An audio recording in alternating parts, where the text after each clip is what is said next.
আসসালামু আলাইকুম। তোমাদের মধ্যে যারা সাধারণ বোর্ডে নবম ও দশম শ্রেণীতে অধ্যয়নরত আছো এবং মাদ্রাসা বোর্ড দাখিল শ্রেণীতে অধ্যয়নরত আছো, তোমাদের সাধারণ গণিত বইয়ের বীজগাণিতিক রাশি এই রাশির অধ্যায় থেকে বোর্ড পরীক্ষাতে এবং স্কুল পরীক্ষাতে যে সৃজনশীল অঙ্কগুলো আসে সেই অঙ্কগুলো কিন্তু তোমরা সহজে সমাধান করে থাকো। সেই অঙ্কগুলো যে উত্তরটা তোমরা সমাধান করে বের করো সেটি সঠিক হয়েছে কি ভুল হয়েছে, ওই অঙ্কের শুদ্ধি পরীক্ষা আজ আমি ক্যালকুলেটরের মাধ্যমে তোমাদেরকে শেখাবো। ওই অঙ্কগুলো সমাধান করার পর তোমরা কিভাবে সহজে বুঝতে পারবে যে অঙ্কগুলো সঠিক হয়েছে। এখানে আমি এই অঙ্কটি সৃজনশীল আছে, এই অঙ্কটি ক্যালকুলেটরের মাধ্যমে সমাধান করে তোমাদেরকে দেখাবো সৃজনশীল অঙ্কগুলো কীভাবে ক্যালকুলেটরের মাধ্যমে সমাধান করা যায়। এখানে প্রথম যে অঙ্কটি দেওয়া আছে, এখানে দেওয়া আছে 6x² - 15x - 1 = 0 হলে ক নম্বরে 2x - 1/3x এর মান নির্ণয় করো। তো এই অঙ্কটি ক্যালকুলেটরে যদি তোমরা সমাধান করতে চাও তো তোমাদেরকে প্রথমে এই যে রাশিটা দেওয়া আছে এই রাশিটাকে ক্যালকুলেটরে উঠাতে হবে।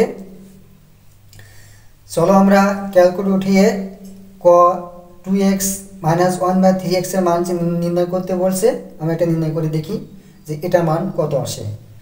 দেওয়া আছে 6x², 6x, তো x উঠাতে হলে ক্যালকুলেটরে আলফা এবং এই যে এই বাটনটা আছে বাটনকে চাপ দিতে হয়।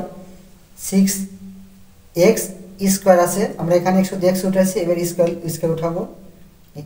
এই পাওয়ার দিয়ে আমরা 2 দিতে পারি স্কোয়ার হিসেবে, আবার x এর উপর স্কোয়ার এইভাবে আমরা x স্কোয়ার উঠাতে পারি। তো x² মাইনাস দেওয়া আছে কত 15x, এরপর -1 = 0। তো এই সমান বাটন চাপ দিয়ে কিন্তু এই সমান বাটনটিকে যদি চাপ দাও সেক্ষেত্রে কিন্তু অঙ্কটা উত্তর আসবে না, সমাধান হবে না। তোমরা এই সমান চিহ্নটি যদি ওঠাতে চাও তাহলে আলফা এবং ক্যালসি বাটনকে একবার চাপ দেওয়া। আলফা এবং ক্যালসি বাটনকে একবার চাপ দেওয়ার ফলে এখানে আসলো কি x সমান ওই পাশে কত দেওয়া আছে 0। এবার তোমরা 0 ওঠাও। 0 যে রাশিটির মান এখানে দেওয়া আছে সেই রাশিটি কিন্তু তোমরা অলরেডি ক্যালকুলেটর উঠে ফেলছো। এবার তোমরা কি করবা, শিফট ক্যালকুলেট 1 = আবার কি করবা, শিফট ক্যালকুলেট বাটনকে চাপ দিবা। চাপ দেওয়ার পর দেখো একটা মান আসলো, x সমান কত আসলো -0.06। যতক্ষণ না তোমাদের ক্যালকুলেটর x সমান আসবে ততক্ষণ তোমরা কিন্তু অপেক্ষা করবে।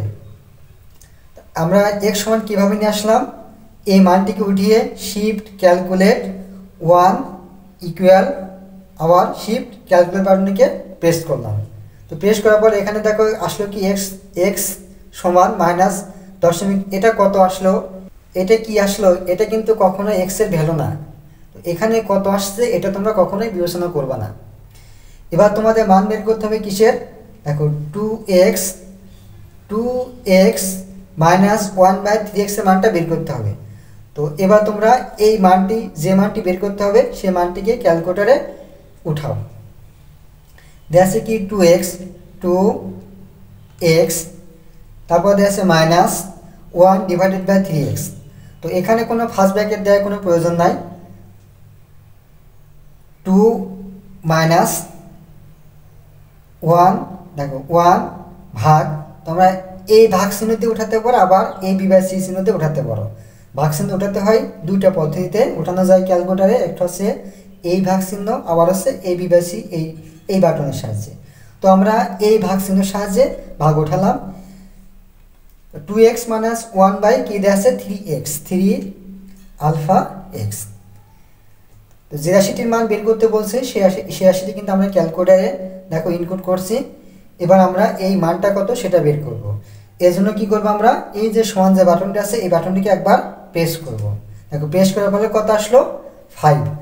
2x - 1/3x এর মান কত, 3x এর মান আসছে 5। চলো এবার আমরা এই যে খ নাম্বার যে অঙ্কটা আছে এই খ নাম্বার অঙ্কটি ক্যালকুলেটরে সমাধান করি। প্রমাণ করো যে 36x/4 + 1 ডিভাইডেড বাই 9x² সমান 79/3। এই উদ্দীপক 6x² মাইনাস 15x মাইনাস 1 সমান 0 এই উদ্দীপকের সাহায্যে তোমাদেরকে এই রাশিটার মান বাম পাশ এবং ডান পাশ প্রমাণ করে দেখাতে হবে। তো চলো আমরা সমাধান করি।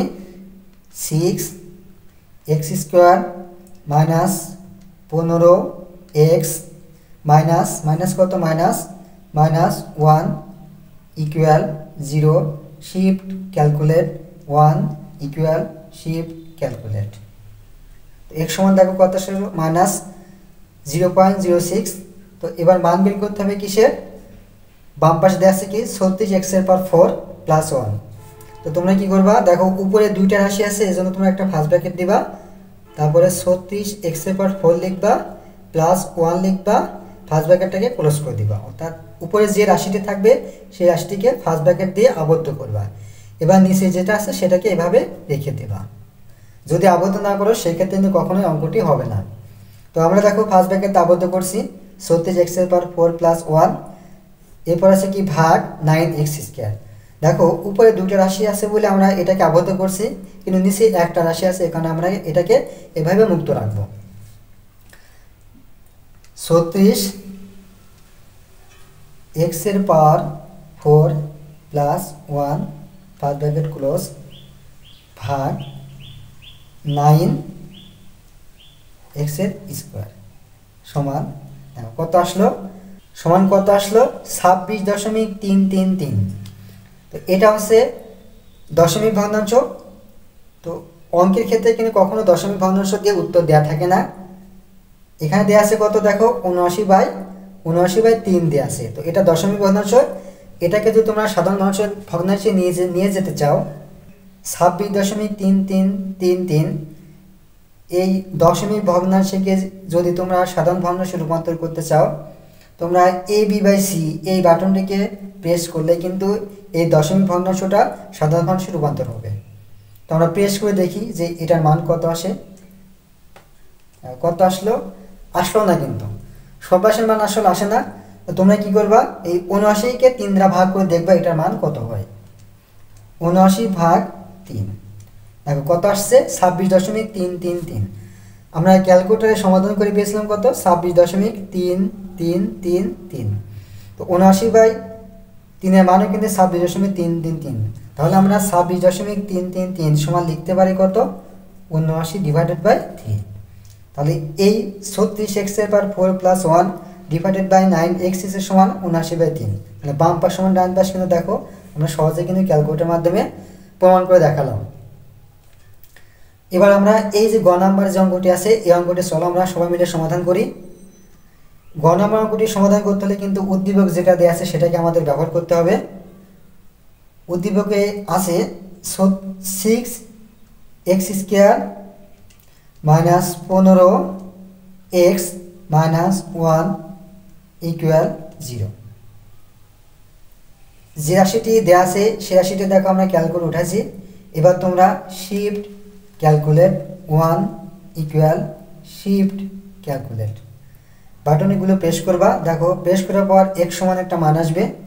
এবার তোমাদের মান বের করতে হবে কিসের, যে বাম পাশে একটা মান 8x/কিউ মাইনাস 1 ডিভাইডেড বাই 27x/কিউ সমান 135 এটাকে দেখাতে হবে। অর্থাৎ বাম পাশের 8x/কিউ 1/27x এর মানও কত হবে 135 হবে, এটা তোমাদেরকে দেখাতে হবে। তো এবার আমরা কি করব, এই 8x/কিউ এটাকে আমরা ক্যালকুলেটরে উঠাবো। তো দেখো এটা ওঠানোর জন্য তোমাদেরকে কোনো ফার্স্ট ব্র্যাকেট ব্যবহার করতে হবে না, তোমরা যেভাবে আছে এইভাবে একবারে ক্যালকুলেটরে উঠিয়ে দেবে, তাহলে মানটা সরাসরি চলে আসবে। দেওয়া আছে কত 8x/কিউ 8x/কিউ মাইনাস 1 ভাগ 27x/কিউ। এরপর এই যে সমান যে বাটন এই সমান বাটনকে একবার প্রেস করবা। কত আসলো দেখো 135। তাহলে 8x/কিউ মাইনাস 1/27x/কিউ সমান কত আসলো, এটা সমান আসলো কত আসলো দেখো ক্যালকুলেটর আসছে কত 100, ক্যালকুলেটর আসছে কত 135। কত আসছে 135। তো ডান পাশে দেওয়া আছে কত 135। দেখো বাম পাশ সমান ডান পাশ কি প্রমাণ হয়েছে, ক্যালকুলেটরের মাধ্যমে কিন্তু এই বীজগণিত রাশি পদ্ধতি থেকে যে সৃজনশীল অঙ্কগুলো আসে সেগুলো কিন্তু সহজে সমাধান করা যায়, শুদ্ধ পরীক্ষা করা যায়। এগুলো সৃজনশীল আকারে আসলে উত্তরটা সঠিক হবে কি ভুল হবে, কোনটার কত উত্তর হবে, সেটা কিন্তু তোমরা এই ক্যালকুলেটরের মাধ্যমে আজ থেকে অবশ্যই সমাধান করতে পারবে। এই অধ্যায়ে আরও যে সৃজনশীল অঙ্কগুলো আছে সেগুলো ক্যালকুলেটরের মাধ্যমে পর্যায়ক্রমে আমি তোমাদেরকে সমাধান করে দেখাবো, সমাধান করে শেখানোর চেষ্টা করব।